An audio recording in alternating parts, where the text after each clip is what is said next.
مقبول باقر صاحب، آپ تو عمر کے آخری حصے میں ہیں۔ اس عمر میں تو اللہ کو راضی کرنے کی کوشش کی جاتی ہے، اس عمر میں تو نیک کام کیے جاتے ہیں، لیکن حیران ہوں کہ 60 سالہ دوران سروس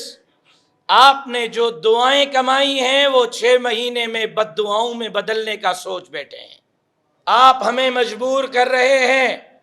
کہ سسٹم چلانے والے افسران کے دفاتر کے گھیراؤ کا ہم اعلان کریں۔ کیوں آپ ہمیں مجبور کرتے ہیں کہ ہم آج عوام کے سامنے وہ نام لے آئیں کہ وہ کون کرپٹ افسران ہیں جنہوں نے 1 سال میں گندم پر 77 ارب روپے کی کرپشن کی ہے، اور آج سندھ کے عوام عزت کے ساتھ 2 وقت کی روٹی نہیں کھا سکتے، گندم نہیں خرید سکتے، تو سندھ حکومت اور اس کے سسٹم سے متعلقہ افراد 77 ارب روپے 1 سال میں کرپشن میں گندم پر ملوث ہیں۔ آج آپ کیوں مجبور کر رہے ہیں کہ ہم ان افراد کا نام لیں، ان کے دفاتر کا گھیراؤ کرنے کا اعلان کریں جنہوں نے 1 سال میں صحت پر 2.5 کھرب کے بجٹ کے باوجود پونستان کی ایک ٹیبلٹ کے لیے عوام کو ترسایا ہوا ہے؟ کیوں آپ مجبور کر رہے ہیں کہ ہم ان کرپٹ مافیاز کے نام لیں، سسٹم کو توڑنے کے لیے عوام کو ان کے دفاتر پر لے آئیں؟ کیوں ہم عوام کے غیظ و غضب کے سامنے ان کو کھڑا کریں جنہوں نے 1 سال میں 58 ارب روپے ایجوکیشن کی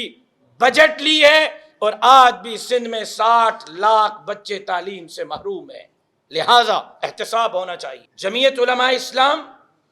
جی D A, M Q M کا مشترکہ مطالبہ ہے کہ سندھ کے الیکشن کمشنر کو فوری طور پر ہٹ جانا چاہیے، غیر متنازع صوبائی الیکشن کمشنر آنا چاہیے۔ ہم واضح کہنا چاہتے ہیں، اگر سندھ میں اب کی بار ہمارا مینڈیٹ دوبارہ چرایا گیا تو 2018 کے انتخابات کے رد عمل میں جس طرح ہم میدان میں تھے، سندھ میں اپنے مینڈیٹ کے چوری کے خلاف یہ تمام جماعتیں پھر میدان میں ہوں گی، اور اس وقت تک رہیں گی جب تک ہم اپنا چوری مینڈیٹ عوام کو واپس نہیں دلائیں۔ جناب چیف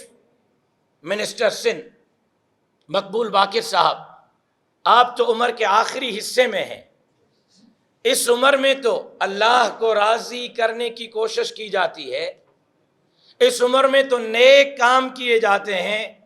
لیکن حیران ہوں کہ 60 سالہ دوران سروس آپ نے جو دعائیں کمائی ہیں وہ 6 مہینے میں بد دعاؤں میں بدلنے کا سوچ بیٹھے ہیں۔ آپ عوام کے نمائندے ہیں، آپ پیپلز پارٹی کے نمائندے نہیں۔ مقبول باقر صاحب، عوامی رد عمل، عوامی غیظ و غضب سے اپنے آپ کو بچائیں۔ ہم آپ کی عزت کرتے ہیں، آپ کے کیریئر پر کوئی انگلی نہیں اٹھاتا۔ چیف منسٹر کے کیریئر کو بھی اسی طرح اپنائیں جس طرح آپ نے ایک بہترین جج کے کیریئر کے طور پر اپنی سروسز عوام کے سامنے رکھی۔ جب اسی چیف منسٹر ہاؤس میں نیب میں مطلوب افراد کو بٹھائیں گے، نیب کے کرپشن کے کیسز میں مطلوب افراد کو بٹھائیں گے، ان کے کان میں دی جانے والی ہدایات کے مطابق ٹرانسفر پوسٹنگز کریں گے، تو مقبول باقر صاحب، آپ کے لگائے گئے ڈی آئی جیز، آپ کے لگائے گئے ایس ایس پیز، آپ کے لگائے گئے کمشنرز، آپ کے لگائے گئے ڈی سیز پر M Q M Pakistan, G D A, Jamiat Ulema Islam عدم اعتماد کا اظہار کرتی ہے، اور ان ڈی سیز، ان ایس ایس پیز، ان کمشنرز، ان ڈی آئی جیز کے ہوتے ہوئے سندھ میں ہم صاف اور شفاف انتخابات ہوتے ہوئے نہیں دیکھ رہے۔